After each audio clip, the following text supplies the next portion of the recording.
This is Ryan Elliott for Boxing Social in association with Betfred. We're joined by the thrilled Jordan Gill down here in London. Jordan, been a while, how are you? I'm good, mate. How are you?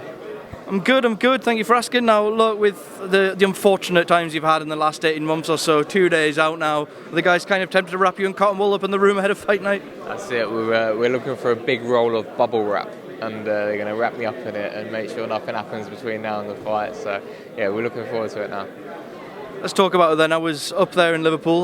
You got the cut. Everyone was worried, obviously, that this fight was going to be delayed. It came around quite quickly, though. How quick was that cut kind of healed, and how did it affect your early stages back in the gym? Yeah, it didn't really affect me at all. Within a week, I had all the stitches out, and within 2 weeks, it was healed up. So yeah, it didn't take me, out of training at all. It was Christmas time as well, so we weren't really sparring. I think it weren't too long after that we did start sparring. So yeah, it was not an issue at all. It all healed up instantly, basically. When you went back to the changing room after what happened in Liverpool and you had the cut, what was kind of going through your head, and how quick were your team to just kind of calm you down and reassure you that this fight would still go ahead when possible? Yeah, I mean, I just thought I might delay it a little while. It was obviously meant to happen end of January, but at the end of the day, then the British Boxing Board of Control cancelled all boxing in January anyway, so it didn't actually affect it in the long run at all. So yeah, like I said, it's come around quick, and we're all looking forward to it. Had Karim Guerfi here today, trying his best in English, in a very confident mood. He seems a much happier fighter up at featherweight now. What do you make of him as a fighter, though? What does he do well? He does a lot of things well. He's very, very good fighter, great boxer. He's experienced, he's been at this level for a long time. He's a 4-time European champion. So yeah, they don't give them belts away, do they? So I'm aiming to win my first European title.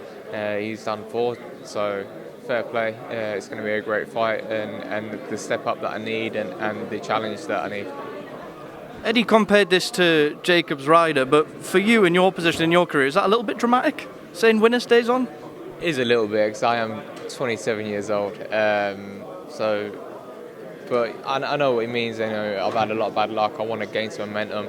This is a must-win fight, but every fight's a must-win fight. You never go into a fight thinking, it doesn't really matter if I win or lose.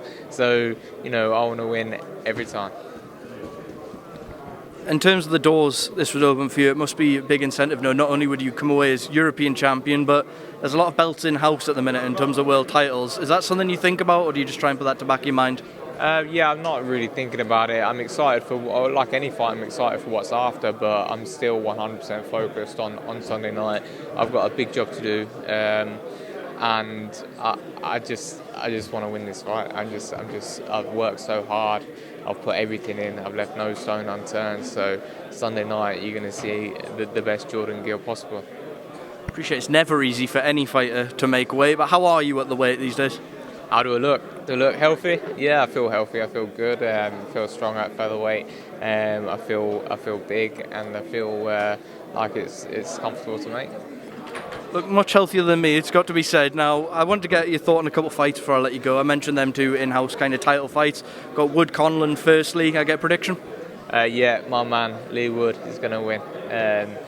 It's well documented that me and Lee are very, very good friends. We lived together for years on end, and, even if I was being unbiased, I'm always biased in his favour. I'd tell you beat King Kong, but from an unbiased point of view, I've sparred both Lee and Conlan. I think it's going to be a great fight, don't get me wrong, but Lee's going to make Conlan work very hard from the opening bell. He's got a great team behind him. He's got Lee Wiley, Barry Smith, and the main man at the MTK Performance Centre, Ben Davison. So he's going to go in there, make him work hard. Conlan's not as efficient as he makes out, and I think down the stretch that's going to pay off, and Lee's going to stop him late on. Given how close you are, would you fight Lee Wood for a world title? No, Lee, everyone always asks Lee, and he always says the same thing. He always says he can't afford us. So we can reign like the Klitschko brothers.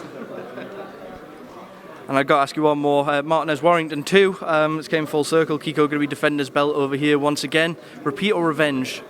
I don't know. I'm split. I don't really know. But they're 2 guys that would fight. So it's going to be an interesting fight. Martinez, obviously got the brutal knockout against Galahad last time out.